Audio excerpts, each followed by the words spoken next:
First of all নমস্কার সবাইকে। আর দেখুন, ঘুরতে আসতে গেলে সুন্দরবন এমন একটা জিনিস, সুন্দরবন আজকের ডেটে 365 দিন ব্যবসা হয়। তো সেই হিসাবে যদি আপনি কোনো পার্টিকুলার ডেটে আসতে চান, মানে আমাদের একটা পার্টিকুলার ডেট থাকে। সপ্তাহে আমরা দুটো করে ট্রিপ ছাড়ি, যেটা হচ্ছে মঙ্গল বুধ বৃহস্পতি একটা শুক্র শনি রবি। তো ন্যাচারালি এইসব ডেটগুলো যখন বুকিং করতে হয়, প্রত্যেক ভিউয়ার্সকে বা প্রত্যেক কাস্টমারকে বলবো আগে থেকে বুক করে আসবেন। কারণ উইদাউট বুক ছাড়া আপনি যখন অন দ্য স্পটে আসবেন, তো অনেক সময় কি হয়, হ্যারাসমেন্ট হয়ে আপনাদেরকে রিটার্ন চলে যেতে হয়, সিট খালি না থাকলে আপনাদেরকে ব্যাক করে চলে যেতে হয়। তো সবাইকে বলবো আগে থেকে বুক করে আসুন, যার কাছে আসুন বুক করে আসবেন ফার্স্ট অফ অল। দ্বিতীয় কথা হচ্ছে কি, আপনার বুকিং যখন হয়ে যাবে, বুকিং এর পর যে কোম্পানির থ্রুতে আপনি বুক করবেন, সেই কোম্পানি আপনাকে একদিন আগে বা দুদিন আগে আপনাকে হয় হোয়াটসঅ্যাপ বা এসএমএস এর মাধ্যমে আপনাকে নোটিফিকেশন দিয়ে দেবে যে কি কি ডকুমেন্টস প্রোভাইড করতে হবে বা কি কি ডকুমেন্টস নিয়ে আসতে হবে।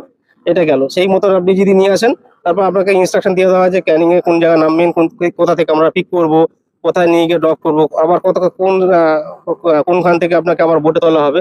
এই ওভারঅল সবকিছু প্রসেস আমাদের ম্যানেজার থাকে বা আমরা থাকি, আমরা সবাই মিলে দেখে দায়িত্ব নিয়ে মেনটেন করি।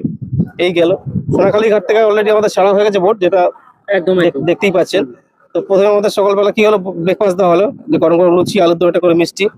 তার আগে ওয়েলকামটা ন্যাচারালি সুন্দরবনে খুব একটা সবাই বেশি করে না, 2-3 দিন অপরটা ছাড়া। তো আমাদের তো ওয়েলকাম থাকে, যেরকম হচ্ছে একটা করে গোলাপ, একটা করে মাজা, একটা করে মাঞ্চ, হ্যাঁ এই টাইপের ক্যাডবেরি টাইপের দেওয়া হয়। আগে আরেকটা জিনিস দিতাম, জলের বোতল এই জন্য দেওয়া হয় না, কারণ ফরেস্ট ডিপার্টমেন্ট থেকে পারমিশন নেই, যেহেতু বোতলটাকে আমরা বন্ধ করে দিচ্ছি, নাহলে আগে বোতলটাও দেওয়া হতো। যে ওয়েলকাম করার পর ব্রেকফাস্ট থাকে, ব্রেকফাস্টের পর আপনার হচ্ছে কি কাস্টমার রিকোয়ারমেন্ট হিসেবে চা থাকে, কেউ লাল চা পছন্দ করে, কেউ দুধ চা, সেই মতন প্রোভাইড করা। ঠিক 11 থেকে 11:30 বাজলে আপনার একটা স্ন্যাক্স থাকে, যেটা চিংড়ি মাছের পকোড়ার সঙ্গে একটা স্যালাড থাকে। তারপরে আবার ঠিক 1:30 থেকে 2টোর মধ্যে আবার লাঞ্চের প্রোভাইড করা হয়, যেমন লাঞ্চে থাকে আপনার ভাত, ডাল, ভাজা, 2 রকম মাছ থাকে, ইলিশ আজকে রয়েছে ইলিশের সর্ষে আছে, আর গলদা চিংড়ি মালাইকারি চাটনি পাবো। ঠিক লাঞ্চের পর একটা করে ফল পাবেন। ফলের পর ইভিনিং এ হোটেলে বসে আপনি লোকাল যে ঝুমুর ডান্স আছে, ঝুমুর ডান্স দেখতে দেখতে আপনি স্ন্যাক্স পেয়ে যাবেন। স্ন্যাক্সটা থাকে আমাদের এগ চাউমিন, চা অথবা কফি থাকে, স্যালাড থাকে। রাতে ঠিক 9টা থেকে 11:30 ম্যাক্সিমাম 10টার মধ্যে সবাইকে খাওয়ানো হয়ে যায়। রাতে থাকে আপনার হচ্ছে গিয়ে জিরা রাইস থাকে, একটা সবজি থাকে, মটন কষা, স্যালাড। আর পরের দিন ঠিক টাইম বলে দেওয়া হবে, যেদিন রাতে বেলা আপনি বসে খাবেন সেই সময় বলে দেওয়া হবে যে পরের দিন কোন টাইমটা আপনাকে বোটের মধ্যে উঠতে হবে, কারণ নদীর জোয়ার ভাটার ব্যাপার থাকে।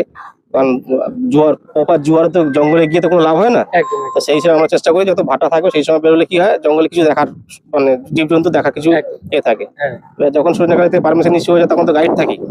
গাইড আপনাকে পুরো ইনস্ট্রাকশন দিবে সারাদিনে, যে কিভাবে যাচ্ছি, কোন জঙ্গলে যাচ্ছি, কোন নদীতে যাচ্ছি, কি বৃত্তান্ত, সমস্ত কিছু ইনস্ট্রাকশন প্রপার গাইড যেটাকে বলে সেটা ওরা করে দেয়। তার মধ্যে তো সারাদিনে আমাদের যা লাগাতার খাওয়া দাওয়া রয়েছে, যেগুলো ভ্রমণ রয়েছে, সেগুলো থাকছে। এই হচ্ছে সুন্দরবনের বেশ, আর কিছুই না।